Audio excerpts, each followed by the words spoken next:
kuidas teie suhtute, kas see väetis peaks mulda haritama või mitte? Noh, nüüd sügisel ja kevadel. Et alati võib ju unistada parimatest lahendustest ja peab jääma tegelikkuse juurde, aga mis oleks kõige parem?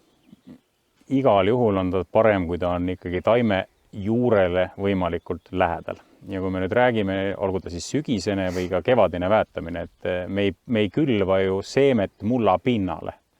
Et miks me siis eeldame, et kui me paneme väetise tera mulla pinnale, siis see on nagu parim lahendus.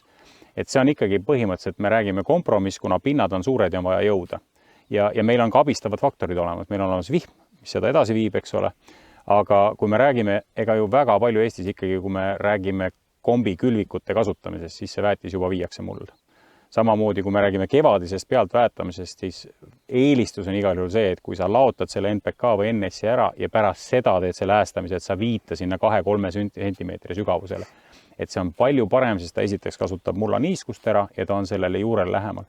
Et mina nende asjade koha pealt ütlen alati, et siin ei ole mitte midagi pistmist ühe või teise väetise firma soovitusega, vaid siin on puhtalt tegemist bioloogia klassiga ja füüsikaga ja kõige tavalisemalt, et distantsid, kui lähedalt midagi, et see on ju loogiline, kui me teame, et fosfor liigub mullas 2 millimeetrit, et see on fakt, et ta ei suuda minna siit minuni 2 meetrit, ta ei jõua sinna mitte kunagi, ehk siis kas juur peab tema juurde tulema ja on arusaadav, et kui ta peab läbima selleks ainult mõne sentimeetrise maa versus 20 sentimeetrise maa, siis on see väga suur erinevus. Et siin koha pealt just selliste kõrge fosforite toodetega, kui me räägime siin samas mapist või räägime meie siin 8, 24, 24, kus see fosfor on kõrge, et ma ikkagi tuletan meelde, et nende graanulite arv, mis per ruutmeeter satub, on just sellel, eriti sellel varajases faasis, kui taimel seda juurestikuga väga ei ole, neid ei ole ju palju. Et me räägime mingil määral nii-öelda mulla panka ja tulevikku investeerimisest ja ladumisest, et ta oleks hiljem sealt kätte saadav.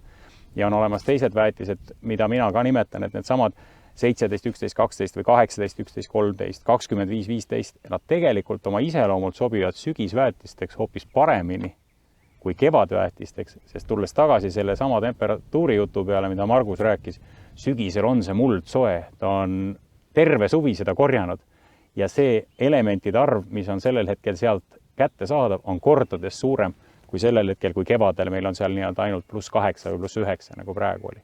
Et siin peab hakkama natukene ümber mõtlema, et see tüüpiline madal lämmar sügisel ja kõrge kevadel võivad tegelikult olla hoopis vastupidi, sest et kevadel sa saad seda NS-i pealt korrigeerida, aga PK-d sa enam seda teha ei saa.